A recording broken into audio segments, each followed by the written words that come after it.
Presidents of the UAE and Russia have met in St. Petersburg yesterday, with Vladimir Putin saying that the Gulf nation can play a significant role in efforts to resolve the war in Ukraine. Simone Foxman has more. Simone, so some fascinating footage that came through from the deliberations of these two powerful heads of state. What are your takeaways from this event? Yeah, interesting to see them together at this time.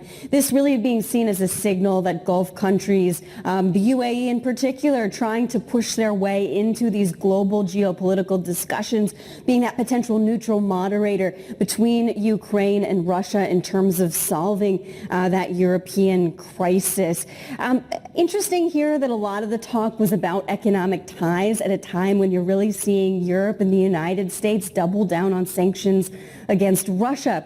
And interesting as well to see this in light of the conversations that have been happening around Saudi Arabia in the United States. Remember, the UAE, a part of OPEC Plus as well, made those enormous production cuts, angered the United States. UAE is not without its own human rights violations, and it's also been subject to proposals by Robert Menendez in the past to limit arms sales, but we are just not hearing that same vitriol in the rhetoric that's coming out of U.S. Congress, that's coming even from President Biden about the UAE, that we are about Saudi Arabia. Maybe this is an acknowledgement that there always have been these ties between the UAE and Russia that have been significant, but we'll have to see if this is something that changes over time, particularly if we see OPEC Plus continue on this path.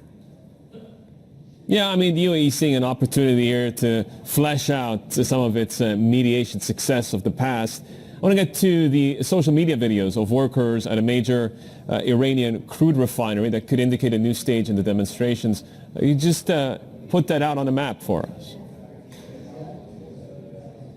Yeah, these protests very significant, not just because we're seeing a new group of people come in and join these protests that have mostly been led by young women, but also because of the significance that oil worker strikes have had in previous iterations of Iranian political change. The Abadan facility, where some of these protests are allegedly going on, and of course it's difficult to confirm this social media footage, they were involved in efforts to nationalize the oil industry back in 1951. Those efforts, remember, ultimately led to the overthrow of the leader in 1953, and then very important in the 1979 revolution as well. These protest movements have really been unique in terms of pulling together a wide swath of society, the poor, the rich, various sectors of the economy, various ethnic groups. And so the importance of the oil workers to these strikes is key. We also saw the governor of Bushehr say that they arrested several people. He called them opportunists around these oil facilities, intensifying crackdown we seem to be getting in Iran, but these protests seem to continue unabated. And then another first, not too far away, this one between Israel and Lebanon. They've struck a maritime deal that the U.S. has hailed as a historic breakthrough. Could this kind of lay the groundwork for a broader rapprochement here on a political level? I think the idea is certainly that Israel and Lebanon, if they share these economic interests, there is less likelihood that there's going to be violent conflict between them.